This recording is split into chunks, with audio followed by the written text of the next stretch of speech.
Hello बच्चों, चलिए प्रश्न बढ़ते हैं। ढाल के प्रयोग से दिखाइए कि बिंदु 4,11 1,5 और -1,1 संरेख है।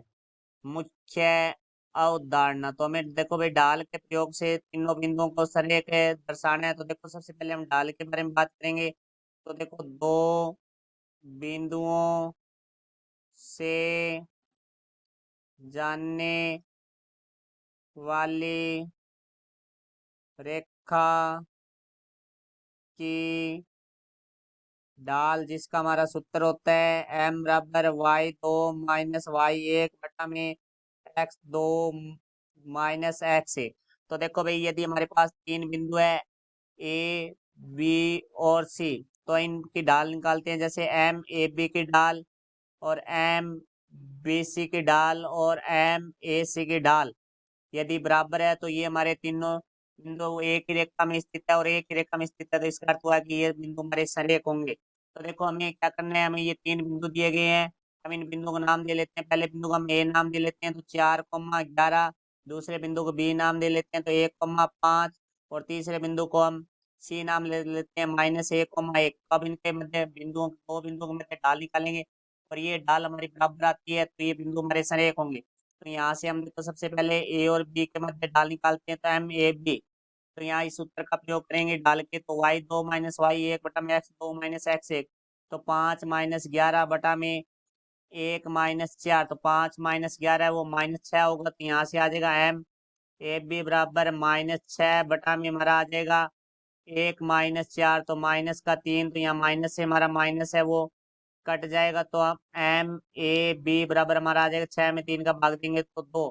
तो यहाँ से फिर हम बी और सी के लिए बात करते हैं। तो बी बिंदु हमारे पास है 1,5 व सी बिंदु है हमारे पास -1,1। तो यहाँ से अब हम बी सी की ढाल निकालेंगे। तो एम बी सी बराबर y2 - y1। तो 1 - 5 बटा में x2 - x1। तो -1 तो यहाँ से एम बी सी बराबर हमारा आ जाएगा -4 बटा में -2। तो माइनस से तो माइनस हमारा कट जाएगा। तो यहाँ से एम बी सी बराबर हमारा आ जाएगा 4 में 2 का भाग देंगे तो 2। अब हम बात करेंगे ए सी के लिए। तो देखो, ए बिंदु है वो हमारे पास है 4,11 व सी बिंदु है हमारे पास -1,1। तो देखो भाई, यहाँ से हम एम ए सी, तो ए सी की ढाल निकालेंगे। तो y2 - y1। तो 1 - 11 बटा में x2 - x1। तो -1 - 4। तो 1 - 11 माइनस का 10 होगा। तो यहाँ से देखो भाई, एम ए सी बराबर आ जाएगा -10 बटा में हमारे पास है -1 - 4। तो माइनस का 5। यहाँ माइनस से माइनस कट जाएगा। तो यहाँ से देखो भाई, एम ए सी बराबर हमारा आ जाएगा 10 में 5 का भाग देंगे तो 2।